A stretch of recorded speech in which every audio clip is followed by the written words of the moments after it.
Bismillahirrahmanirrahim. Assalamualaikum warahmatullahi wabarakatuh. Kembali lagi dengan saya, Dewi Srigati, pada pembelajaran online Bahasa Indonesia. Bagaimana kabar Ananda Ibu sekalian? Semoga dalam keadaan baik-baik saja ya, dan bisa mengikuti pembelajaran pada hari ini. Pada kesempatan kali ini, Ibu akan menjelaskan materi mengenai teks prosedur. KD pada materi kali ini adalah KD 3.6. Menelaah struktur dan aspek kebahasaan teks prosedur tentang cara melakukan sesuatu dan cara membuat atau cara memainkan alat musik atau tarian daerah, cara membuat kuliner khas daerah, dan lain-lain, dari berbagai sumber yang dibaca dan didengar. Kemudian, indikator 3.6.1 menguraikan struktur teks prosedur dan ciri bagian-bagiannya. Ada yang masih ingat apa itu teks prosedur? Ya, benar sekali. Teks prosedur adalah suatu teks yang berisi cara, tujuan untuk membuat atau melakukan sesuatu hal dengan langkah demi langkah yang tepat secara berurutan, sehingga menghasilkan suatu tujuan yang diinginkan. Jadi, teks prosedur ini biasanya terdapat pada suatu tulisan yang mengandung cara, tips, atau tutorial melakukan langkah tertentu. Dan di dalam teks prosedur ini terdapat kata imperatif atau kata perintah untuk bisa melakukan apa yang dibahas pada teks, agar si pembaca melakukan apa yang diperintahkan pada isi teks tersebut.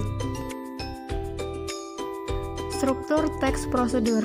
Jadi Ananda bisa dilihat ada 3 struktur dari teks prosedur. Yang pertama tujuan, kemudian langkah-langkah atau petunjuk, dan yang ketiga penegasan ulang atau penutup. Ananda semua tahu apa maksud dari ketiga struktur tersebut? Tujuan berisi pengantar yang berkaitan dengan target atau alasan petunjuk yang akan dikemukakan pada bagian langkah-langkah atau tahapan. Jadi Ananda, pada tujuan ini berisi pengantar, kemudian menjelaskan pengertian dan juga manfaat. Selanjutnya, langkah-langkah merupakan bagian pembahasan yang diisi dengan petunjuk-petunjuk pengerjaan sesuatu yang disusun secara sistematis. Dan yang terakhir adalah penutup. Biasanya cukup diisi dengan kalimat-kalimat yang seperlunya, tidak harus berupa kesimpulan. Berikut Ananda contoh dari teks prosedur, yakni nasi goreng seafood. Pada contoh tersebut diawali dengan pengantar yang menjelaskan apa itu nasi goreng seafood, lalu bahan-bahan yang diperlukan, kemudian cara memasak nasi goreng seafood tersebut.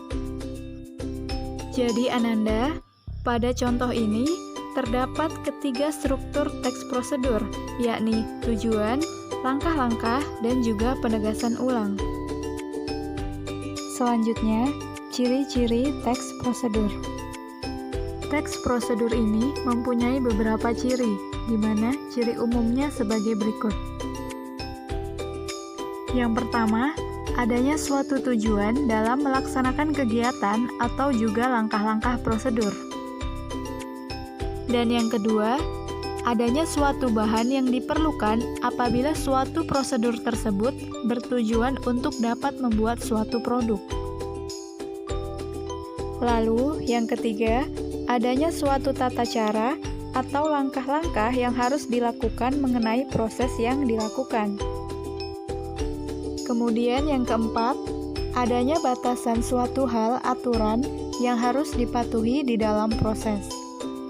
Jadi Ananda, keempat ciri tersebut merupakan ciri umum dari teks prosedur. Bagaimana Ananda? Apakah sudah mengerti mengenai apa itu teks prosedur, struktur dan ciri-ciri teks prosedur? Dan supaya Ananda lebih mengerti lagi mengenai materi hari ini, Ibu ingin kalian membuat satu teks prosedur dengan mengikuti ketiga struktur teks prosedur yang telah kita bahas pada hari ini. Baik Ananda Ibu sekalian, Sampai di sini dulu pembelajaran kita pada video kali ini. Ibu akhiri, wassalamualaikum warahmatullahi wabarakatuh.